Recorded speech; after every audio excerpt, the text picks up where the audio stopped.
And Captain's Log,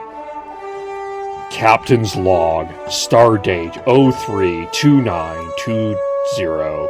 Social distancing and self-isolation continue. However, the feeling of antsiness and uncomfortableness is somewhat increasing in our society. Replays of classic hockey games are getting live tweeted as if they are now. Even classic movies are being live tweeted. Shaving is clearly becoming a thing of the past, but podcasting must continue, like right now on the Hockey Podcast.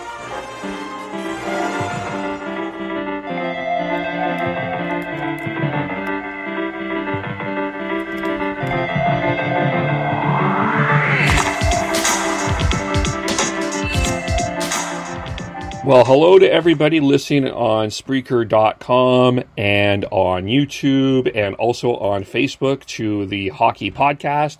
You can follow us on podcast_hockey on Twitter.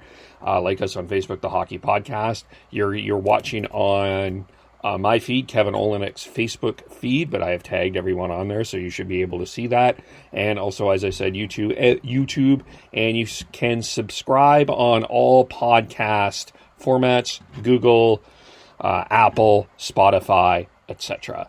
And so we are all here. We have Sean is here. Hello, Sean. How are you doing? I'm all right. Just making sure I'm not burning down the house. Burning down the house? Why on earth would you be burning down the house? I'm trying to season the cast iron pans, and when you turn the oven up to about 450, 500, it kind of smokes. Okay. Well, there we go. Cooking lessons, yes. Tyler is with us. Hello, Tyler. Hello, everybody. Hello, Kevin. How are things in your world right now? Well, it's gotten so quiet that the wild animals of the region are starting to take over the place. We had a moose wandering around Terrace this past week. Oh. Just randomly, so. Yeah, it's a strange time for everyone, of course. Yep. Yes, it is. And Chris, how are you doing? I'm doing fine. Well, best considering the circumstances, I guess. And I don't know if Hannah's there, but hello, Hannah, if you are there. She's actually still sleeping. Okay, well, fair enough. We'll let her sleep.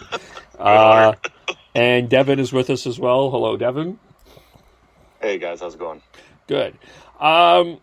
So for one of the things that we got a little bit of feedback on last week is to talk less COVID, more hockey. And we're going to attempt with this to do this a little bit more. And it's not that... I think everyone here certainly agrees that the news around COVID is important and that information is important, but I think there needs to be an opportunity to get away from it, and that's one of the goals with this right now is to have a little bit of an escapism and have a little bit of fun and just talk a little bit about hockey. We will get into some of the stories, but we're also going to spend some time talking about some of the games that were on last night and some of the choices that a certain company made in terms of who they chose how to broadcast the game.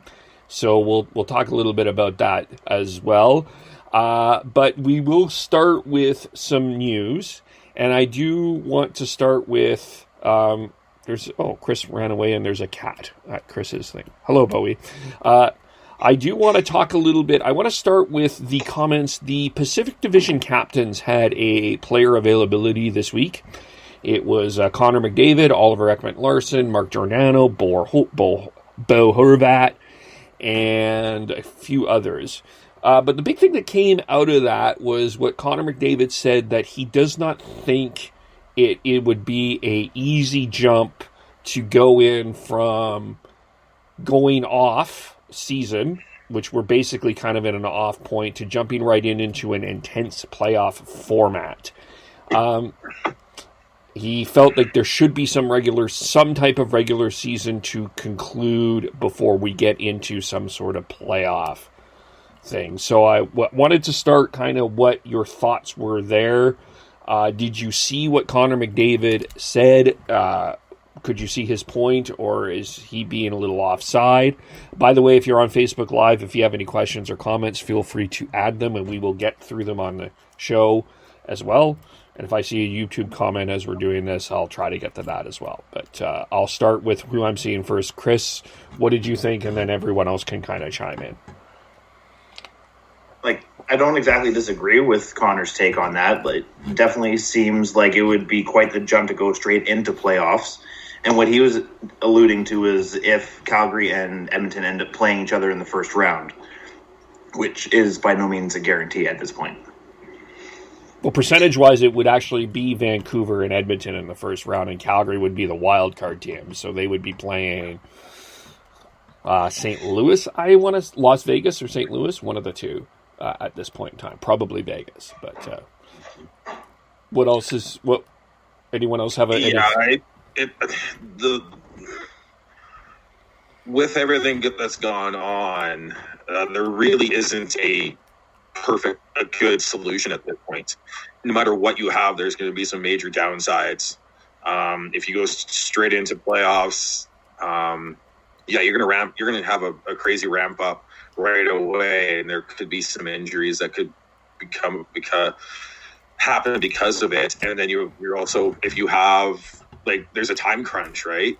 So like trying to figure out, and then with that as well, how do you just determine who's a playoff team and who's not when teams haven't played the equal amount of games? So it's off that way, but then again, how are you going to schedule games to make sure that everyone has the same amount of games? Because at that point, then you're going to have some teams play 2 games, some teams play 4, some teams play 3 before the playoffs. And does Detroit really need to play another game? No. We laugh, but that actually is a fair question going forward. Like, Detroit is mathematically eliminated from the playoffs. There really isn't a reason at this point for them to play. Like, unless especially since they're gonna be last no matter what. Like, even for the draft lottery percentages, they're locked into that highest percentage at this point, right? Yeah. Yeah, and whether or not, then you like. That's why I think what I think they'll end up doing is it is sort of condensing next season, because I think one of the things that everyone's talking about right now, a lot of people, I don't know if a lot of people quite understand, or if they're just not talking about it, is the financial impact of this with the cap going forwards. The cap was supposed to go up by, I think, around 4 million, 4 to 8 or 4 to 6 million, depending on the escalator that the PA can do. But they weren't going to use the escalator because of escrow. They don't like the amount of money they're paying back to the league because of escrow. So at this point, you're basically going to have either a flat cap or even less going into next season. And there's already a lot of teams that are very much in the right up against the cap this season. They're going to have very much struggles next season. So the more revenue they can get in from these games, the better. So what I think was going to happen is we're going to end up with an expanded playoffs. You're not going to have just 16 teams. You're probably going to have 20 to 22 teams within the playoffs when this all starts happening. If this all starts happening again, it probably in the late summer, early fall. Yeah, I don't see them going straight into the playoffs. It doesn't make much sense. It takes so long to get into mid-season form, if you will, for each player to be firing on all cylinders and to make it as competitive and fair as possible. I think that they need to do some sort of, like Sean said, expanded playoff, which would make it easier for the players to transition into that higher gear that the playoffs is always showcasing. So it'll be. I think that they will have some sort of, maybe some exhibition games or something along those lines to get back into game shape before jumping right into the playoffs. Yeah, I can see sort of a preseason kind of thing. I think that would make some sense, and I think just quickly, I think that there's going to be some questions about how crowds are going to be working, and that will be a conversation that we have at another time. But that is legitimately how crowds go to these games, I think, is going to be a very important point, and how that's handled going forward as well. But so I kind of see where Connor is going, and I still think right now there's the GMs met. There's really right now everyone's kind of in a waiting pattern in terms of everything that is going on. I do know today, of course, Tokyo moved we're looking at a possibility of a spring Olympics for next year, but they have decided to move more to summer. I'm not, so logistically, the travel part of this will also be an issue as well for players playing in Europe if they have went home. It looks like Giordano and McDavid stayed in Calgary and Edmonton, and Bo Horvat went to Ontario to be with his wife who is pregnant, which is understandable. And all that, so all of the players taking those decisions into that, I think, is a big kind of key in this as well. Did anything else come out of what happened there with the player conversation that you thought was interesting? I took the big news from that. Was there anything else from there that you thought was an interesting part of that conversation? Well, from a Canucks perspective, I mean, it was kind of fun to hear Connor McDavid tip his cap to Bo Horvat and his face-off abilities. That was kind of cool. Yeah. Yes. Yeah. Well, we all know that Bo is a monster in the face-off dot. So, but yeah, having Connor McDavid actually tip his hat was quite cool. Yeah. I thought there was a nice little jab about Bo Horvat jabbing at Giordano that if you're okay with the percentage part, are you okay with that? I thought,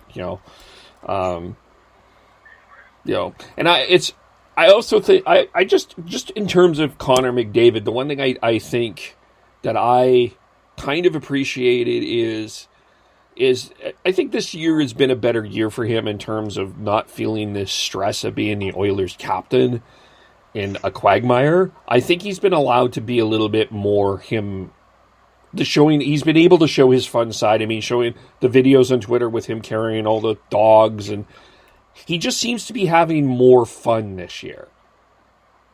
Like, as a human being. Funny what happens when your team starts winning. Yeah. Mm-hmm. And it's also, every year you learn how to handle the pressure a little bit differently as well and better. And that's one thing, bringing it back to the Canucks and Bo Horvat, is this was his first year as captain, and I think he's done well, but I would say he's definitely had his struggles at times, but I think he's done a really, really good job overall, but he's just going to get better at that. Yeah, it's not an easy transition, becoming a captain of an NHL team, especially with all the young players that are doing that now. It takes a lot of growing, and to Chris's point, yeah, it's crazy what winning does to the atmosphere and the pressure. It's not just winning; it's how much weight is on Connor McDavid's shoulders, and it certainly looks like a bit of that weight has come off this season as opposed to the last few here. Yeah. Well, having Draisaitl being able to carry a line has really helped. So, before, even dominant as he is, definitely has made a difference for sure. And even last year with when they both were putting up like ridiculous numbers, they did the majority of that together. Well, this season they've done a good chunk of it apart. They're still playing a lot together on the power play. David Tippett was never shy to put them together late in games when they were down. But for the most part, they were on separate lines. So I think that it's kind of a scary proposition for all the Pacific Division teams when you've got two absolute dominant players on two different lines that Edmonton's got now. For sure. Yeah, I think so. And I think the other thing with the Oilers is I think the development of how Ryan Nugent-Hopkins has developed this year. I think I think that's been kind of one of the quieter stories that's been happening around the league. I think in oil country, I think they're seeing what Nugent-Hopkins is able to do. But I think overall, I don't know if that's been a big enough story. But the way he's developed and the way he played. And a lot of the quiet acquisitions, like the Gaetan Hawkses, the Riley Sheehan's, Josh Archibald, those kind of guys, I think, for the Oilers have really made a difference. That depth there, I think, from a Canucks, whoever they play in whatever round, I think that depth is going to be very important. And I think will be valuable for them going forward. I still have some concerns about the Oilers, but I think the depth sides, the upside of their depth, I think, if I was an Oilers fan, I would have some hope there.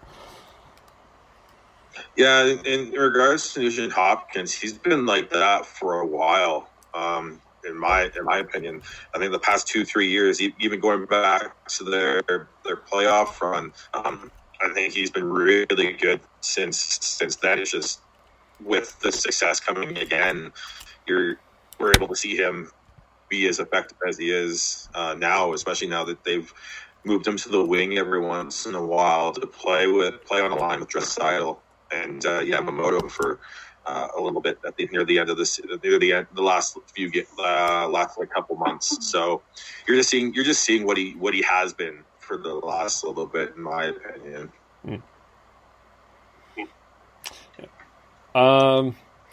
The other thing, I didn't see a lot of Flames news, but I do want to. Travis Green did a couple of interviews this week, one on Hockey Central at noon, and one here in Vancouver. And what I thought one of my interesting things was his conversation about last year handling the 5 games with Quinn Hughes, and him talking about actually encouraging Nolan Baumgartner to play him more, to play him 20 minutes, and play him 20 minutes or more, even back near the end of the year. He wanted to push that envelope with Quinn Hughes even back then. He saw that much, which is interesting because we want to kind of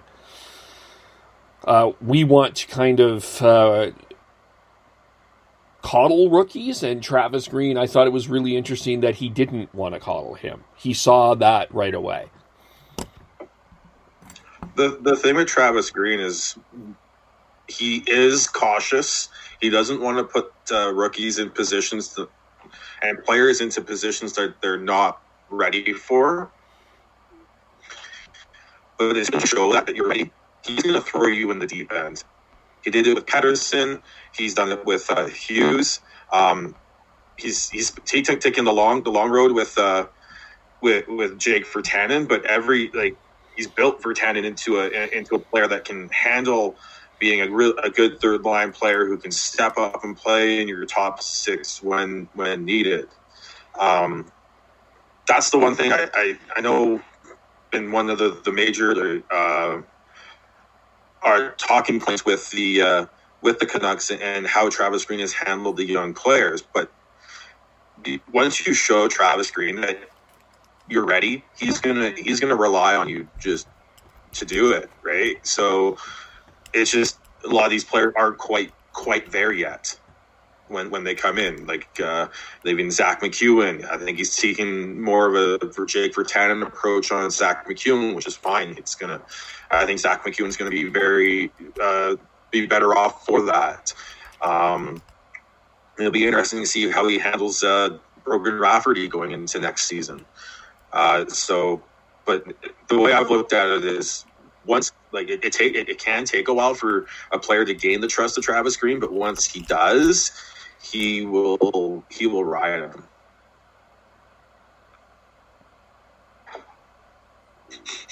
Did it? Absolutely. Yeah. Here I'll add on that in regards to goaltending. I mean, there's been a lot of people that have are very pro Demko, concerned about how hard Jacob Markstrom was being worked by the coach, but the coach has been very clear. He's the number one guy. He earned that trust to be the number one guy.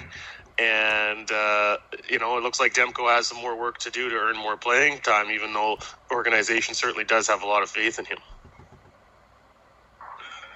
Yeah. Well, Markstrom's got Green's trust, and deserves it. He's stood on his head. He's been one of the best goaltenders in the NHL this season, and as good as he's looked at times, it's going to be tough to unseat a goalie who's playing as well as Markstrom was before his injury. Yeah, you could almost put Markstrom into a Vezina-esque conversation. He was playing that good this season. Well, some of us had him in a heart conversation. It's valid. Going back to Quinn Hughes, I mean, Quinn Hughes is a generational player in my mind, and he's definitely going to change the look on the Vancouver defense for years to come. And, there's special players like that are able to step in right away. But otherwise, look at the Detroit model for a long time. You had people marinating down in Grand Rapids. You had Nyquist. You had Sheehan. You had all those different players just down there when they could have played on any other team for sure. But, Holland decided to keep them down there for a reason, right? And there's nothing wrong with more marinating. So as far as Demko goes, he has a lot of upside for sure.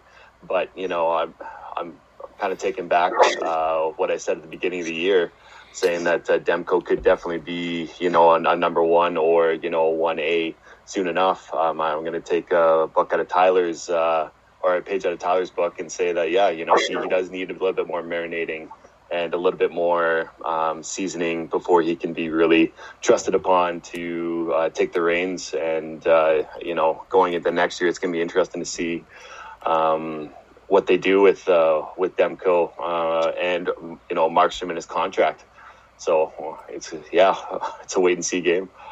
Just want to mention that we have our usage of the show here, marinating. Yes. I believe mentioned 3 times by Devin. The marinating drinking. Making us hungry, Devin. Yeah. You mentioned seasoning and marinating, and Sean's got his cooking, whatever going on in the background there. So. Yeah.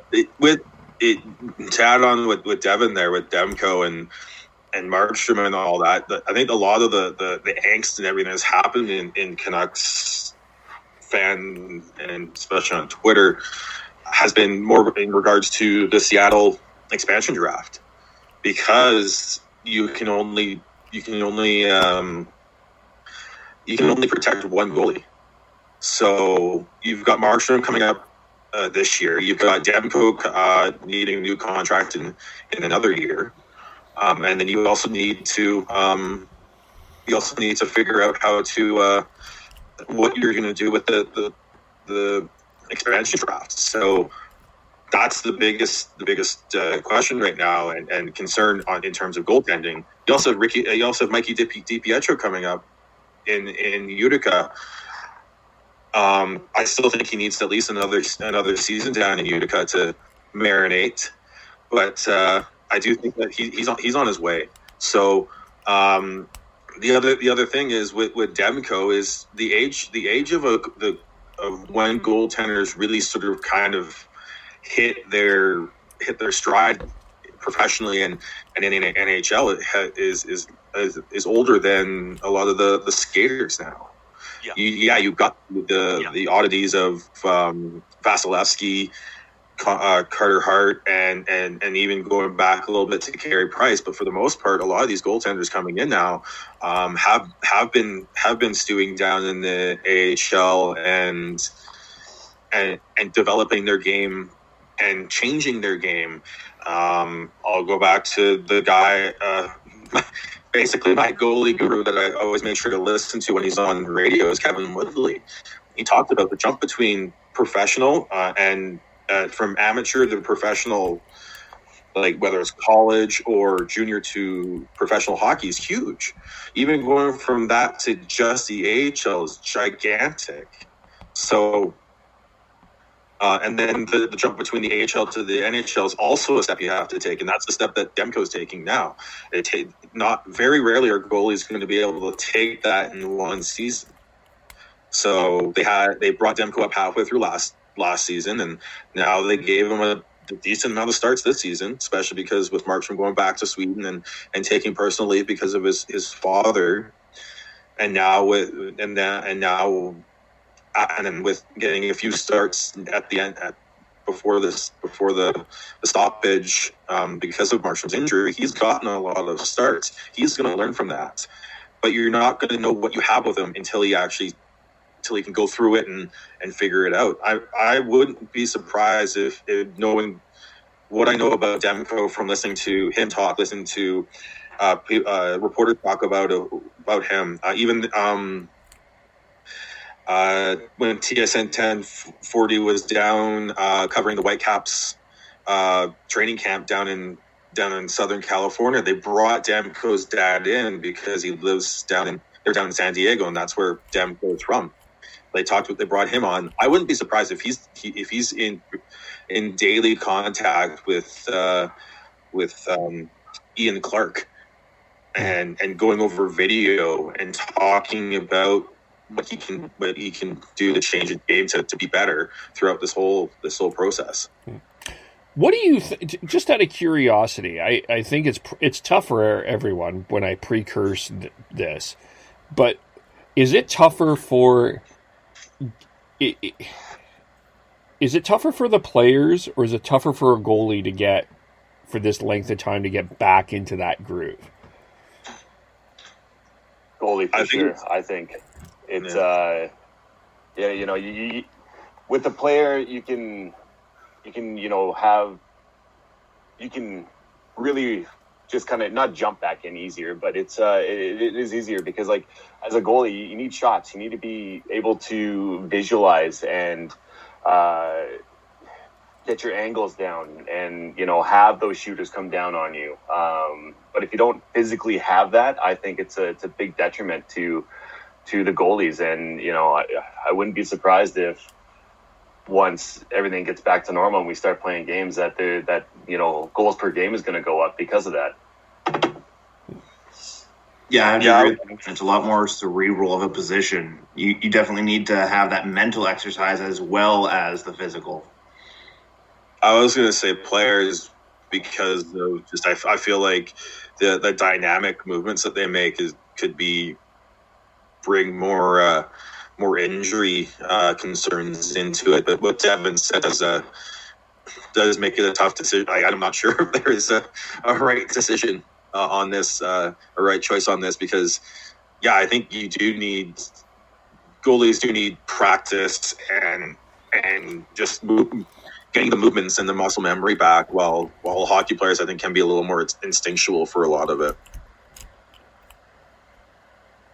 Tyler?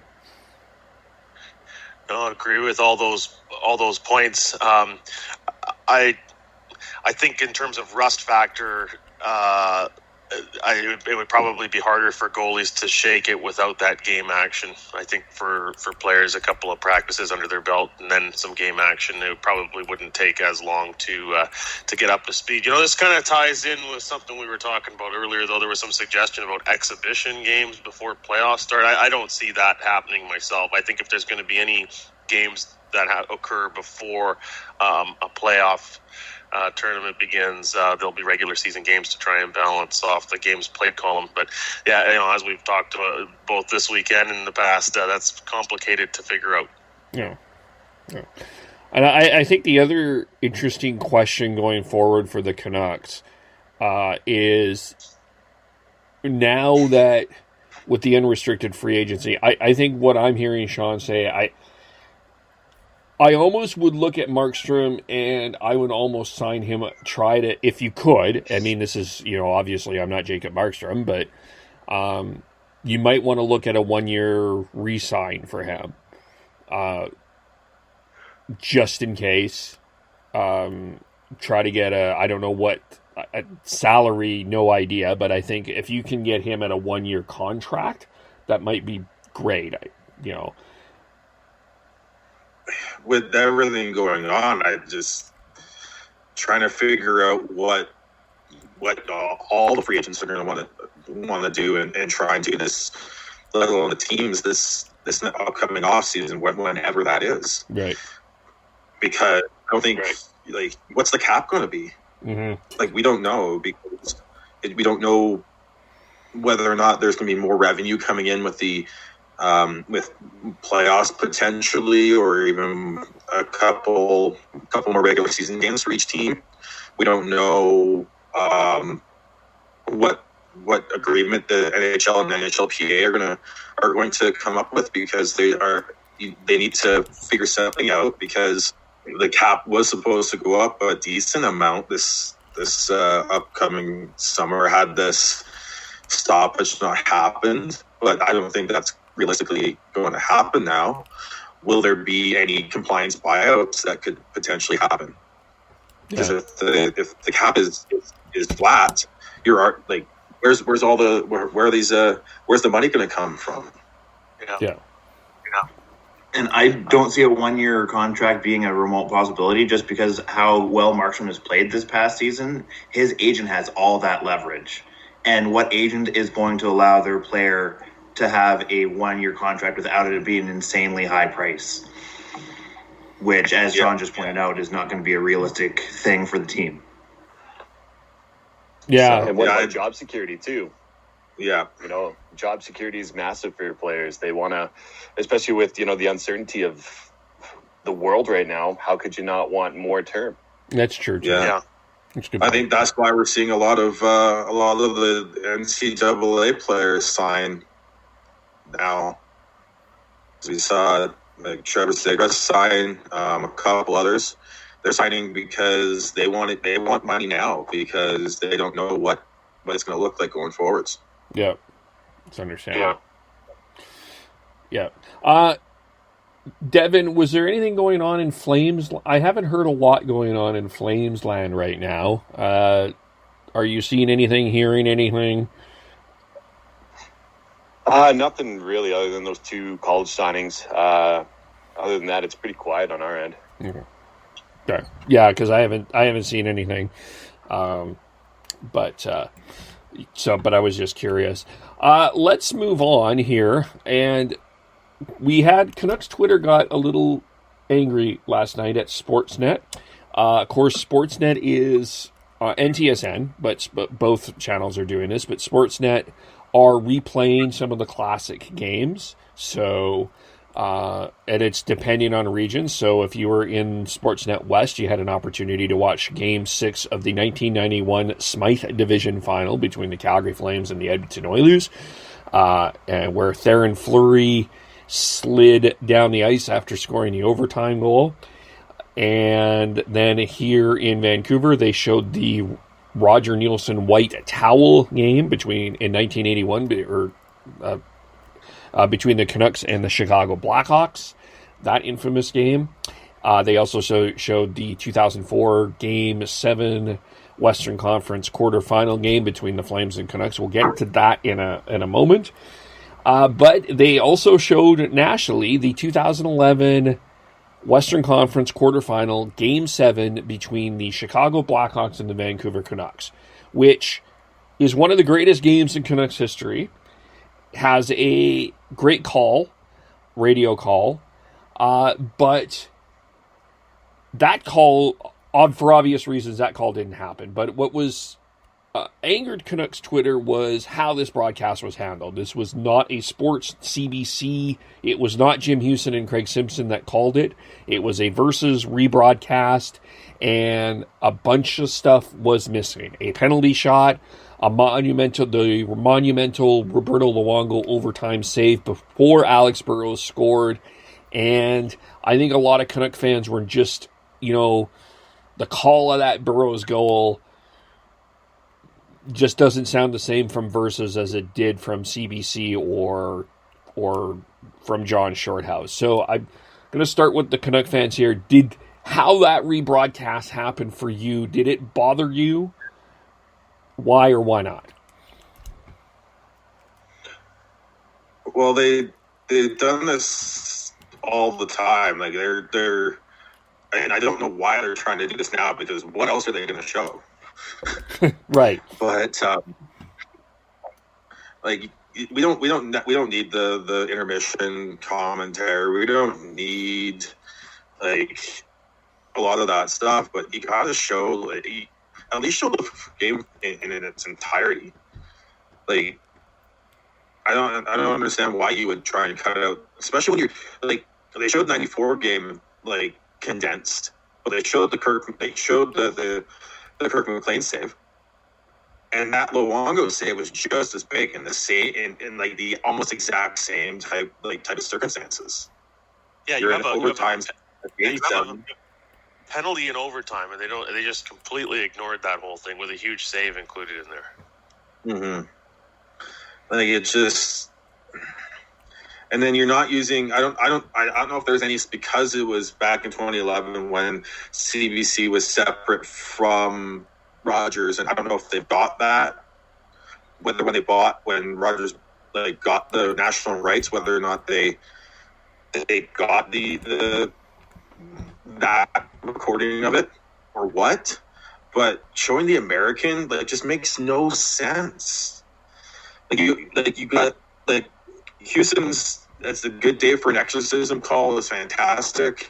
It would be an amazing call if it wasn't overshadowed by Slay of the Dragon from John Shorthouse. But then you show us the American broadcast on a Canadian network. Like I said, I don't know if there are any sort of rights issues there, but I just don't know why you would even, if you had the opportunity to show this with the original CBC broadcast, you had to. There had to be something of either technical or rights related reasons, because Jim and Craig are Sportsnet's A team now, so you'd think they had nothing against their call of the game. And certainly being a more Canucks-oriented broadcast. No disrespect to Versus. John Forsland is a good play-by-play announcer, and Daryl Ray and Brian Engblom did a pretty fair job on the broadcast. First time I got to see the American version of it, but it's just not the same thing, It's and the memories that Canuck fans have with that game, like Jim in particular really personified the game, and that was missing last night. So it was an underwhelming replay of the game, but still, what a game it was.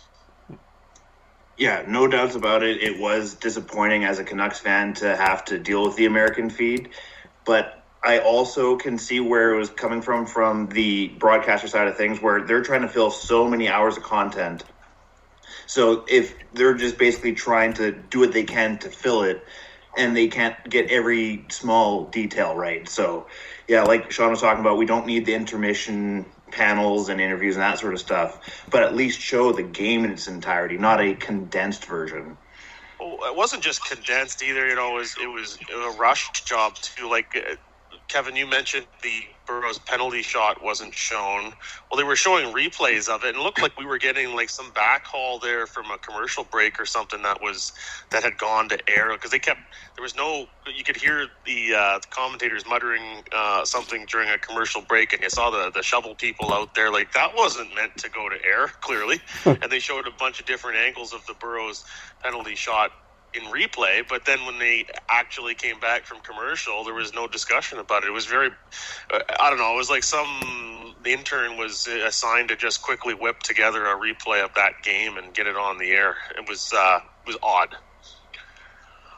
From my point of view, it's very unfortunate. There has to have been some sort of rights issues there. I feel like Sportsnet is smart enough to, if they're going to do that, they need to do that through their original broadcasting for Canada.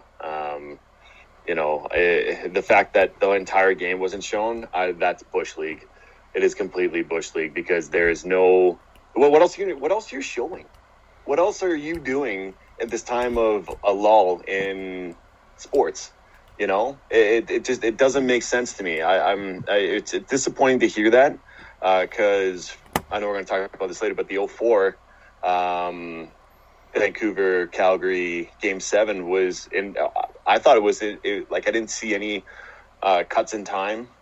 I'm pretty sure it was shown the entire game. So I don't know.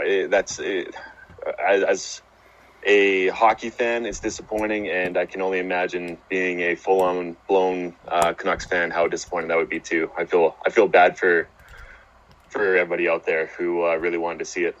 Well, Trevor Martins chimed in and he was tweeting a lot last night, and he's the program director for 1040, and in regards to the rights part, this was his answer to that question, because someone said that. He said, CBC and TSN were national rights holders for playoffs in 2011. CBC was the primary rights holder. The game aired on CBC. Sportsnet took over the rights exclusively in 2014. They got the extensive library of games. I don't know why the Versus was shown tonight. And the other thing that's really interesting about that, and the other confusing part of this, is they showed the Game 7 of 2011 between Montreal and Boston, and that was on a CBC feed. So I find it a little odd that they could not have there would be a rights issue for the Blackhawks and the Canucks for the same year that the Montreal-Boston game is these games were played 2 days apart, 1 day apart, actually.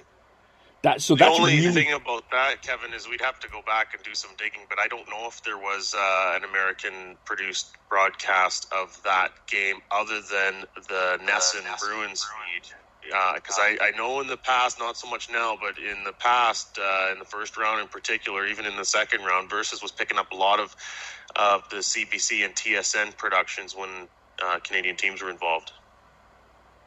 Okay, maybe, but then that still raises some confusion. I don't know why you wouldn't be sending your own your own commentators to do Montreal Boston.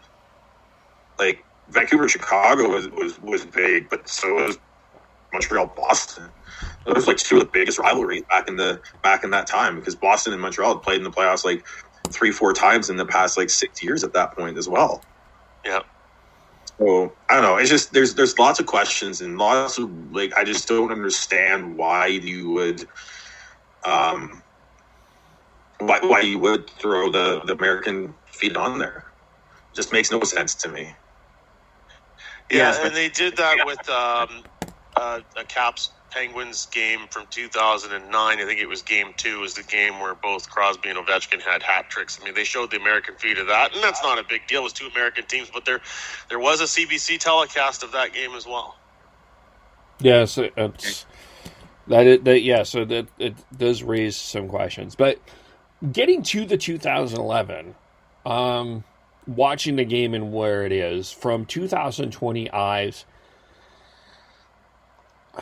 And I'll ask this again. Maybe I'll ask this kind of in a blanket statement. Did you miss that time of hockey? Did you appreciate that time of hockey? Or are you happy in some ways that we have moved to a different way? What, from 2011 till now? Well, I kind of in a blanket statement because even then, if you watched the 1981, the early 80s, I think the Canucks Blackhawks, that game, there was like a brawl and everyone was fighting. And if you actually rebroadcast that game in its entirety, that would have been all night probably. Was probably a pretty long game. But I guess that's if you even go back to as late as 2011, are you missing that time of hockey, or is the hockey that we are watching now better? It's better now. The way the game is called, for the most part, really allows the skilled players to take over. You're not allowing these fourth line plugs to just hack and whack and and hook and hold and keep the skill down. So I think it's better now for sure. Like, the overall product is definitely better, but obviously being a Canucks fan, like, I hold 2011 dearly in my heart. So to be able to watch those games again is definitely a nice trip down memory lane. But going back to the previous topic, like, they just butchered the actual execution of it. I would say as time's gone on, the game's obviously improved in terms of the speed and the skill level and how much of a factor those elements are to the overall entertainment. But it's hard to deny how compelling playoffs were back in previous times. 2010, 11, just edge of your seat. I mean, watching the game last night again, that Game 7 just amazed me. The pace that it was played at and the determination.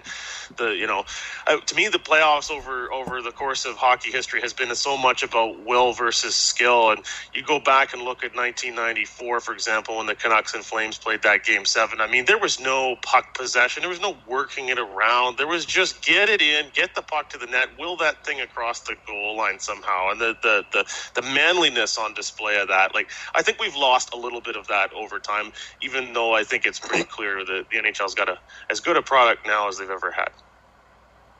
Well, I think it's just a lot of it is the drama. Yeah, the drama. I'm with you, Kevin. Like, I only watched the 04 last night, Game 7, Calgary versus Vancouver, and you're 100% right. There was no structure. It was get the puck out, glassing out, get possession, dump it in, bang, crash, and get the puck to the net. There's not much structure to it whatsoever. And basically, if the puck was out of your own zone, that's all that really mattered for your defensive zone. The amount of clutching, grabbing, hooking, and something I never noticed until last night was on the game winner from Jelena. Iginla gets tripped up by his own stick, comes over the blue line on the offensive zone, hauls down Morrison, and that would have been a blatant call now. But it's like, I don't know, it's really fun to see where the game has come from, even from the game that was on after, with Theo Fleur winning in an OT against Edmonton. Like, it was the progression of the skill being shown through right now, I think is definitely a better product to watch. It's more fluent. It is more poetry in motion, and overall it's definitely a better game to watch. But you do have to respect the old school, old time hockey, because man, that's a fun game to watch. Watch too, even knowing where we are now. I mean, we're talking about, battles of Western Canada here. I mean, you go back to those days and think of the battles of Ontario and how that was. And it was the same type of thing. I mean, the desperation level of the players just to try and get that puck into the net was incredible. There's a various versions of the best of Bob Cole from way back when. And there was one of those games. And I mean, the rule book was just thrown right out in the overtime. I mean, it was really down to who was going to be man enough to get the job done, and it was it was quite fun to watch. I mean, you look at that now and think, how could they not call that? But you look at playoffs now in more recent years, and it always seems like every night there's some kind of controversy over how was that called, how was that not called, and back then there was some degree of that, but it was more let them play, and I think there was less sort of discussion about the officiating after a game. Well, we'll get to 04 because a couple of us had a disagreement on a certain call that happened at late in that game, Game 7, and some think it was soft and some didn't. But just to stick on 11 here for a second, a couple of my takeaways that now looking back, I know that Alex Burrows got a lot of credit for that game, but Ryan Kessler had a hell of a game. Like, that was, and I didn't realize I forgot how much Kessler and Burrows were playing together during that game. They were pretty much, it was the Sedins with Samuelsson, and then it was Kessler and Burroughs. And Kessler was outstanding in that game. I don't know if he gets enough credit for that Game 7, his performance there. No, he doesn't. Well, that whole series, he was hard matched up against the Taves and Kane line. So he was the shutdown center, like him, Burroughs, and Mason Raymond were the shutdown line. They did a fantastic job considering that you had two absolutely superstars in their prime that they're playing up against. So yeah, he was that whole run in 2011. Like he gets a lot of love for that Nashville series where he basically put the Canucks on his shoulders, but he did a really good job shutting down the Hawks' top players during that that series. The other one for me in that game was how good Luongo was. He was called upon many times to make big saves, and remember the context. Game 5, he got the hook in a blowout loss. Game 6, he was passed over in favor of Corey Schneider for the start. Then Schneider comes out with a cramp or something after a penalty shot. Luongo comes in relief. They lose that game. So it was a big one in Luongo's career. I remember the Versus guys were discussing which was a bigger game, the Olympic gold medal final in 2010 or that night in Game 7. I think you could argue that Game 7 against Chicago was a little bit bigger in terms of his career, and he passed the test that night with a number of great saves. Yeah, you want to talk about drama, the circumstances surrounding that game. If they lost that game, that team would have been blown up, management and players. It would have been the worst ever collapse in the history of the NHL. For a President's Trophy team to take a 3-0 series lead and then lose the series on home ice, there's nothing that's been worse than that. Yeah, it's one thing for Tampa to get swept, but for the Canucks to have been up 3-0 and then let it go, yeah, for sure. Yeah. And I don't think enough people, that Jonathan Toews tying goal, that was a hell of an effort. Yep. That really was to tie. Illustrates why he's the captain of that team. Yeah. And he was the most determined Blackhawk on the ice that night. Yeah. And I still was a big fan. I was still a big fan of Toews. I know a lot of people were kind of like over the years softened on him or haven't been really sold on him, but that game was a good example of why there's a value in a Jonathan Toews. Someone was going to say something, but yeah, like he was named captain at 23, right? 23 years old, coming out of college hockey, named captain serious from day one. Yeah, how could you not? Like he's undeniable. Yeah. Then let's get to 04, which was they showed the Game 7. It was after the marathon game, triple overtime Game 6 in which Vancouver tied the series here in Calgary. It's 1-0, and then the Canucks tie it. The Flames were sitting back for most of that early in that third period, and then when they turned it on, they were able to score.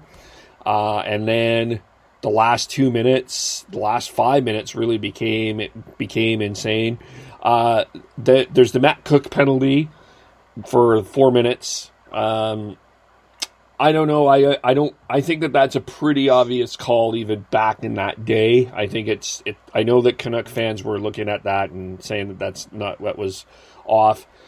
The Jovanovski penalty, I'd like to hear Devin's take on this because I know Sean and I differ on this. What did you think of that call? Did you think that it was a good call, and did you think that Jovanovski was a bad play by Jovanovski, or what did you think? It's hard to it's hard to remember exactly what's a good call and what's a bad call. That's back true. Before. But from my perspective, last night it was a stupid play by Jovanovski.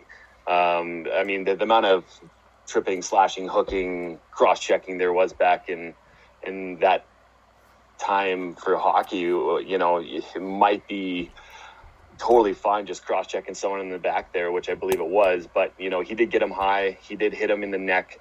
And I believe it was Warner, Brett Warner, drew both those penalties of Cook and Jovo, if I'm not wrong. But yeah, I think it was a bad call or a bad play by Jovanovski to just keep cross-checking him. The first one was in the back. I believe he cross-checked him the second one in the shoulder, and then he cross-checked him in the neck. So, to me, that's a no-brainer for the officials to call that one.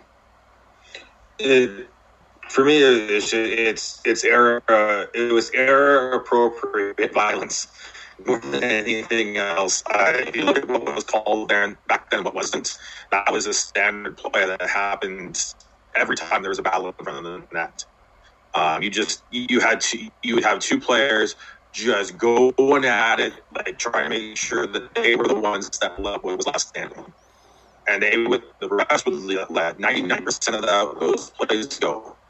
Yes, he put himself in a bad position by giving the ref a chance to make a call like that. But if you look at it in context, it was a soft call based off of the standard back then. Nowadays, that's a penalty 99 times out of 100, and completely opposite now.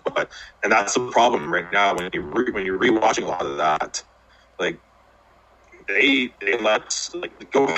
Let's even go back to '94. Let's look, watching that game. Like I was in the tackles. Like it was like rugby on ice for a lot of that game. Yeah. And even back, the rules and the standards have changed so much since '04 that trying to look back on that and have a proper view on what the standard was is tough. But from what I remember, like the Wars, just going back to what Tyler said about the style of hockey, how it was a war. Like it was literally you punched the guy and you were basically having a bit of a fight and seeing whoever was still standing won. And that's basically the way that the Canucks were playing. And Jovanovski played that. And 99 times out of 100, that wouldn't be a penalty back then. They still tied the game, though. So for me, the issue with that was how many times Jovanovski went to the well. The Canucks were on the power play at the time, so for the referee, I don't know how NHL referees are instructed, but they're certainly feeling the pressure when there's already a power play at that stage of the game for Vancouver trailing by a goal. And then you see a Canucks player clearly using the stick aggressively.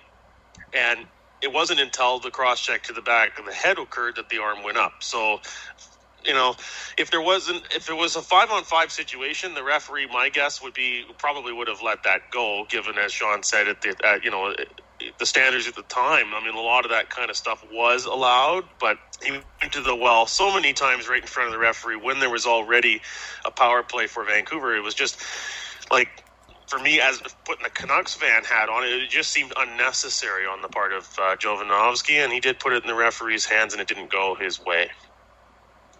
Yeah, I'm in agreement. I don't have much to add, but I do like Sean's term of era-appropriate violence. Yeah. Era-appropriate violence. We'll have to put that on the list.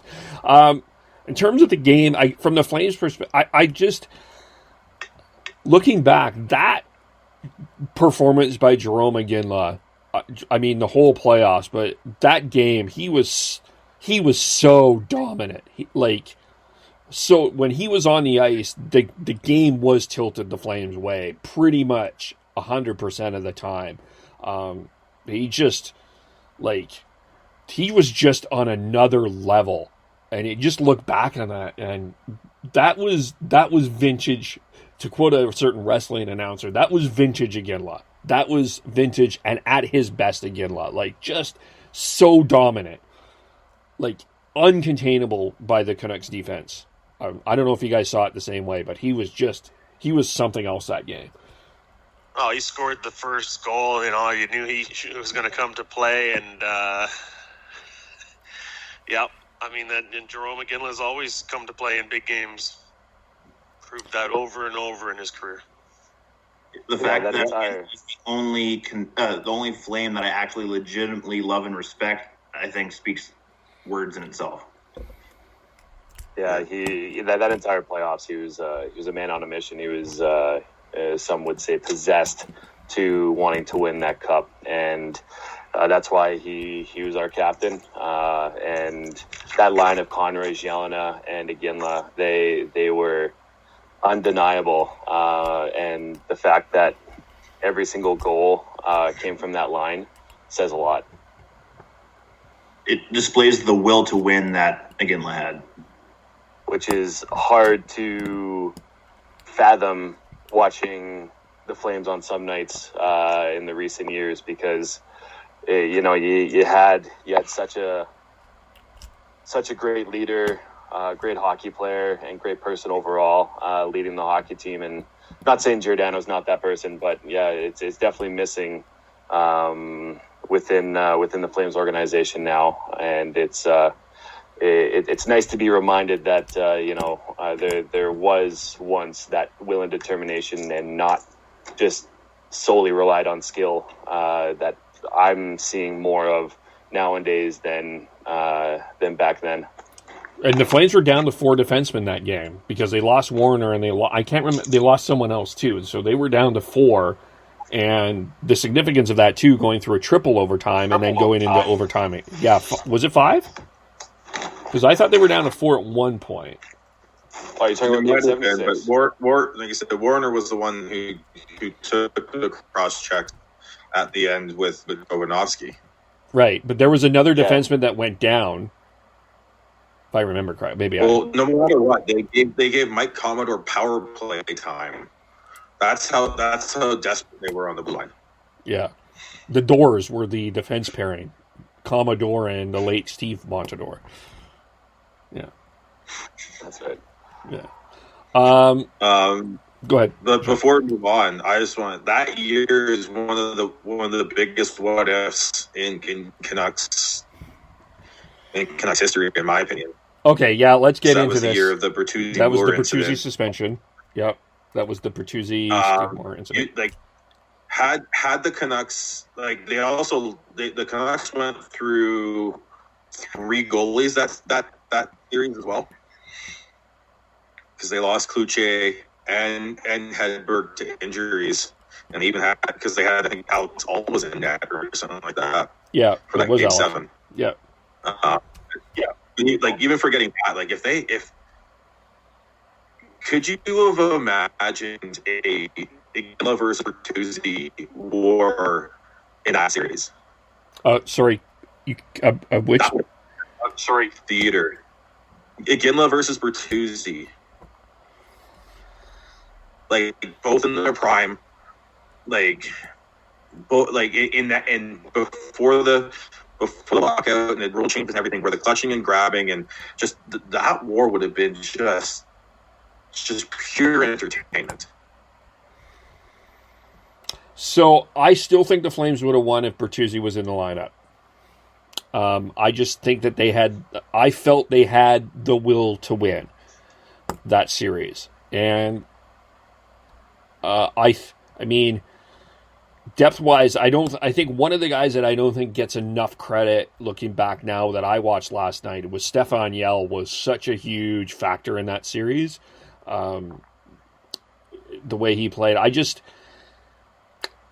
To me, the reason I would still have stuck with the Flames is I think that they ended up being the more disciplined team, and I think that they seem to have more of the will, ended up with more of the will to win. I mean, you will never know, and you're right, it would have been fascinating to watch it with Bertuzzi, but I still think the Flames still would have ended up on top. Yeah, I would agree with that. It would have been really cool to see Bertuzzi versus Iginla. Especially with the way that the schedule was. I'm pretty sure they played 7 or 8 times in the regular season before that too. So it would have been really cool. But one other thing I want to point out is that how good was Matt Cook? Talk about for a will to win and determination. He's a greasy player. And the way that hockey was back then really fit his game. And, he had 2 massive goals in that game. And that's something that I totally forgot about. Yeah. And Naslund was Just really to play devil advocate to Kevin's point is why did I just lose my train of thought? Right. So, to play devil's advocate to Kevin's thought of that the Calgary's still going to win is the fact that the Canucks, without Bertuzzi, got to overtime of Game 7. So if they had Bertuzzi, how much of he would have added to that to give the Canucks the advantage?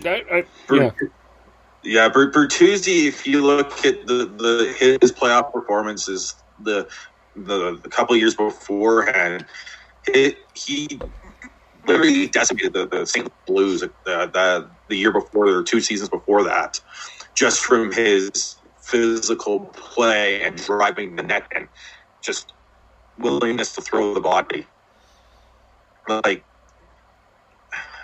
I think Kevin's completely off base on this one. I think and Heidi's going to be very proud of him for this, because I think his Flames hat is on full on this one. But I think with Bertuzzi, I just don't see how the Flames could have gotten past it, because they had, you look at that Canucks team, like they had Joe Vanovsky. Olin was an absolute brick wall on the blue line. They could have run the West Coast Express, and then you throw Matt Cook with the Sedins. The Sedins were on that team.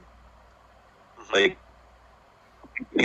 had everything. They had the team to do it if they had Bertuzzi, but unfortunately, like I said, it's just one of the biggest what ifs I have as a Canucks fan. I'll wait for Tyler's take, and then I'll have a question. Yeah, I think even with Bertuzzi there, you look at the goaltending matchup there, and clearly it was advantageous for Calgary.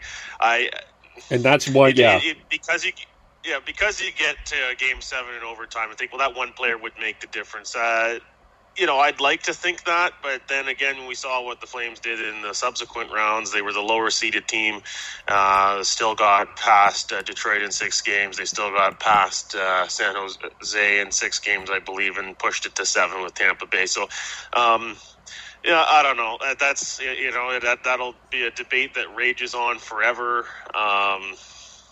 I feel like, though, and there's no disrespect to Alex Auld, because, I really like Alex Auld, but I'm not sure that goaltending was going to be enough to get past Calgary regardless.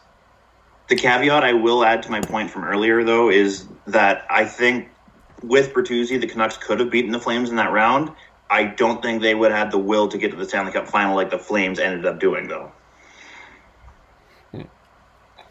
Yeah, it's that weird combination of, if Bertuzzi's there, what happens and what doesn't. Does Cloutier get injured? Because I think with Cloutier, I think they could have found a way. But like I said, it's a what if, and who knows? Well, the one thing to remember about Cloutier, during that era, he did allow the Lidstrom goal from center ice. And you still would have had, I don't know. You still would have had the question of trusting Cloutier at that point in time, even if he was healthy. I still think that there would have been a portion of the fan base that will still always have looked back at that as like that shot from center ice, which turned around that Detroit-Vancouver series a few years before that. I don't know.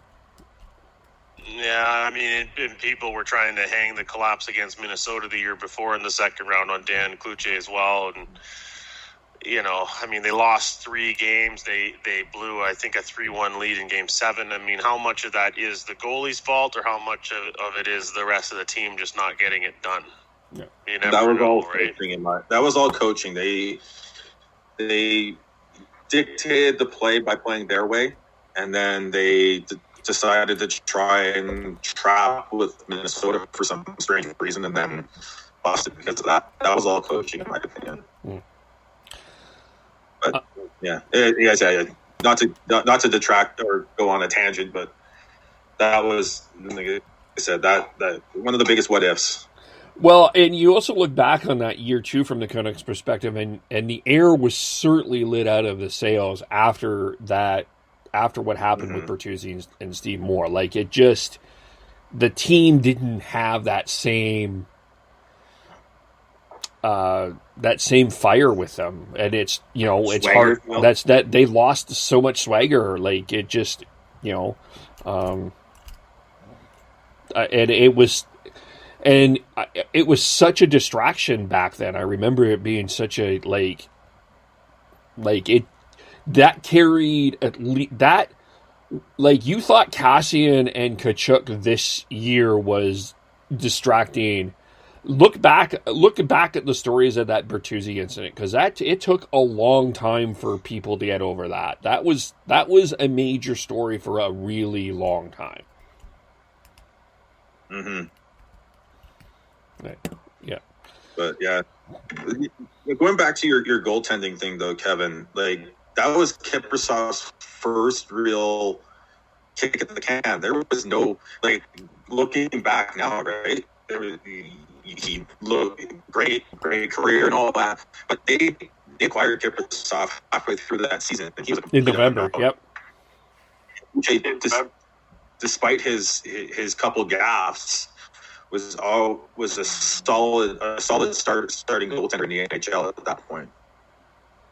So what, like, again, this goes into the what ifs, but what if the Canucks managed to pull that one out? What would have happened to Kiprusoff's career? Because that run kicked it off, and that run probably gave Mika Kiprusoff the confidence to know that he was the goaltender that could start a really good one, and one that could stop anything that was thrown at him. That's what really kicked his career off. Well, it did, and as well internationally too. I mean, he became the go-to guy for Finland for a stretch of years there. Yeah. And to jump down a rabbit hole of alternate timelines, if Vancouver ended up beating Calgary in 2004 and that Canuck team didn't end up getting dismantled like it did, would we have had the Kesslers and the BXs and whatnot coming up in 2005 and 2006 like they did to build the next core of what became the 2010-2011 Canucks team? So who knows? They had already drafted Kessler, and he was already going to be a big part of that team. But obviously, if it had played out differently, it would have affected how it got handled. Mm-hmm. But yeah. The what ifs on the Devin, what did you think of Kiprusoff? Undoubtedly the best goaltender that has ever put on a flame sweater. Yeah, he was a third string goaltender in San Jose. He was because Daryl Sutter actually was the head coach down in San Jose before he was head coach in Calgary, and that's how he knew about Kiprusoff, and he had faith that, you know, I believe he was the GM at the time as well that traded for him, and he knew what he was about, and he knew the competitor that he was, and so you know, looking back at, you know, the last decade without him, it's been a terrible string of goaltenders. You know, Joey McDonald. A whole bunch of others that Brian have tried Elliott. to, yes, who've tried to, you know, fill his shoes, and it's been super hard. And, you know, like, you know, jumping down another rabbit hole, what if we picked Martin Brodeur instead of Trevor Kidd? Yep. In the draft? You know, the what ifs are amazing, and I love going down the whole what if hole of, you know, of it all. But, you know, the reality was that, you know, he did step up, and he was one of the best goaltenders in the league for a long time. And he is sorely missed. And, you know, it's going to be a while before we have another Kiprusoff-esque goaltender in our association. I'm not saying Riddick can't get there, but it's big shoes to fill. That's for sure. Yeah. And then the whole what if out of all of this is the 2005 season does not happen, which is the biggest what if of all what ifs from the Flames perspective, from the Canucks perspective, all of that. And, one of the things that is also forgotten about the 04 seasons is the Oilers were actually 1 point out of the playoffs. And that team, of course, we had the 06 run. So that's another what if from the Oilers' perspective is what happens if the Oilers get in. What would have happened to the Oilers in 05? So interesting questions there. Was there any other games or anything last night that you saw that you thought was interesting? Oh, it was amazing to see that Blackhawks Canucks game from 1982 on the TV. I mean, holy moly, Yeah. that's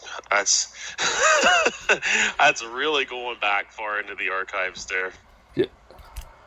Yeah, I remember sort of watching that game, but I didn't remember but yeah, looking back, it felt, the good thing that I saw with that is wow, that was that historical moment. That is that moment. That is why the white towel is there. It just, It was funny on Twitter. I saw someone freaking out saying, because this was the only game that Canucks lost in that series. And why would they show that? And then I think he's just turned it off because he's like, what the hell? And then someone's like, you do realize that this is the game that the white towel started. Oh, okay. Maybe it was right, the show. Yeah. What games do you want to see that they haven't? Well, there's a bunch that they haven't, but if there was one game that you I hope that you'd say, I hope they show this one in its entirety and have a good perspective on what would be one game that you want to see?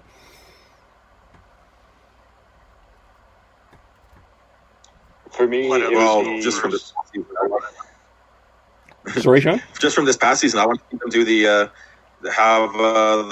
goalie fight game in its entirety. The Talbot, oh yeah. I actually wouldn't mind watching that. I think we're going to see that one here probably at some point because they've already shown a couple of the Battle of Alberta games from this season. I believe it was the initial one where Cassian got the suspension, and then there was the rematch game in Edmonton where David Riddick sullied at the end of the shootout. But I don't recall yet seeing the goalie fight game. I think that one's still to come. Mm-hmm. Just from a purely selfish Canucks fan point, I would love to see the one where Daniel scored in between his legs on Kiprusoff, that game in its entirety, and also the stanchion goal, Game 5 that sent the Canucks to the Stanley Cup final.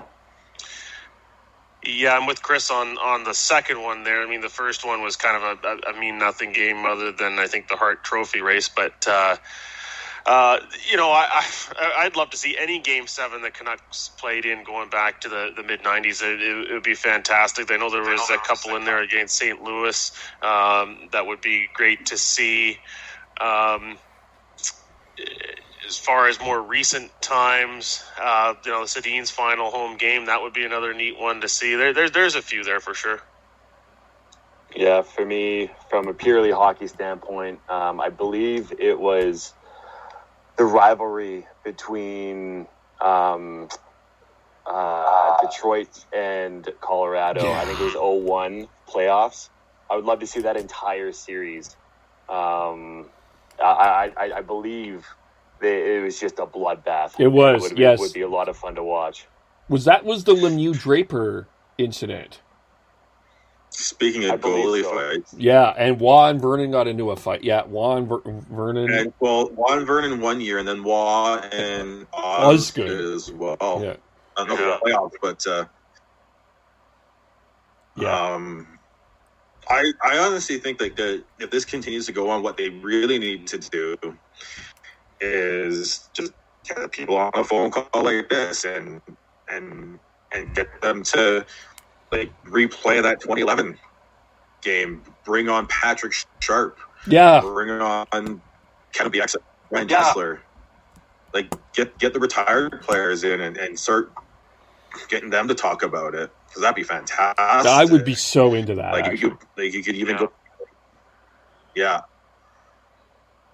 get them to talk about all that, and even I think they need to start thinking outside the box in terms of that, because had they done that and not the full game, I think that would have made up for it.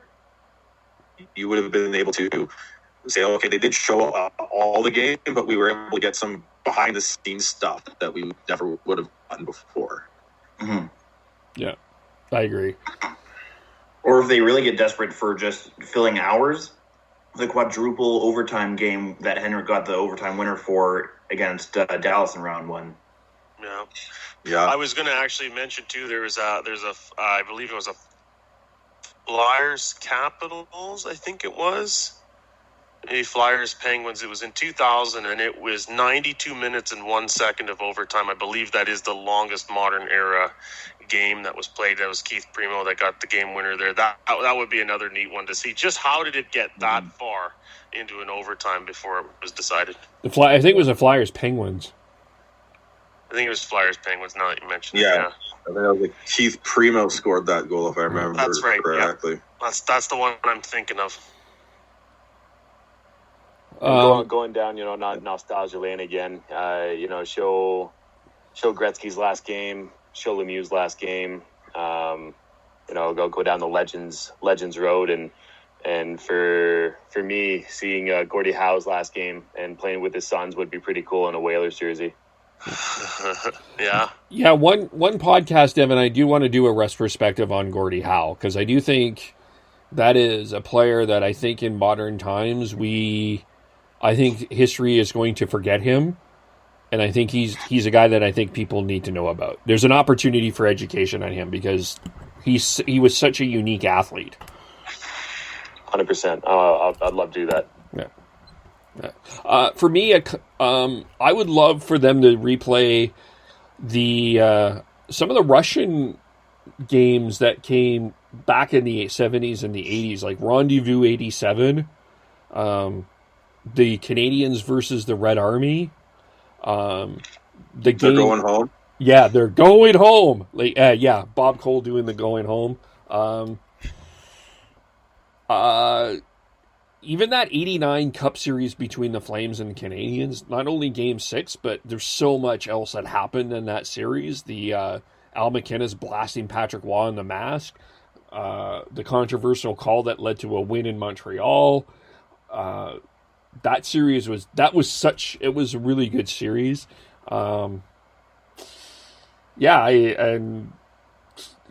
Flames don't have a hell of a lot of playoff memories, but that would be one. Even Jerome McGinley's last game.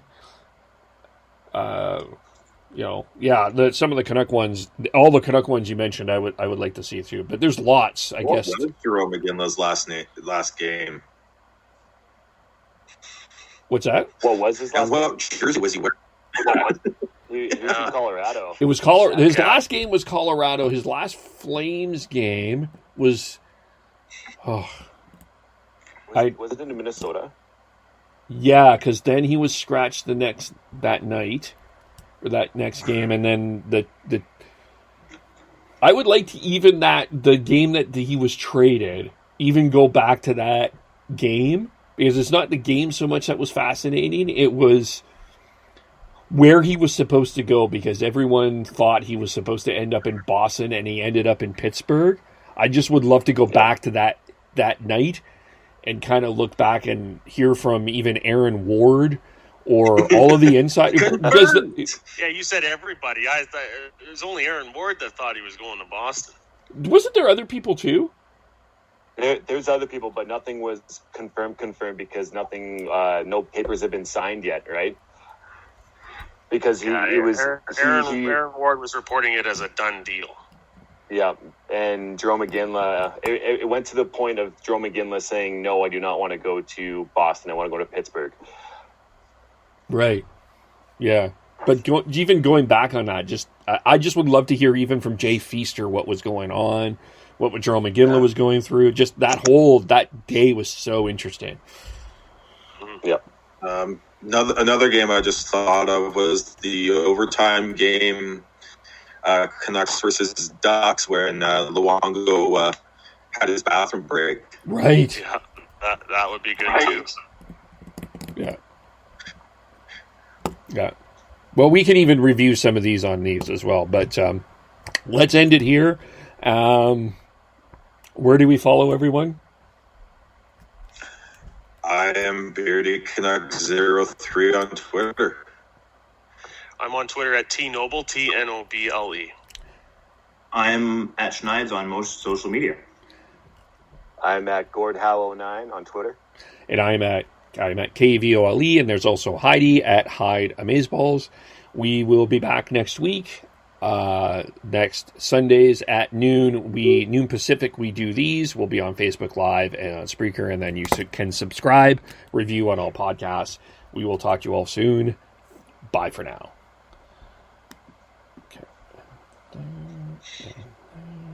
I'm sorry, Tyler. I screwed up on the O again.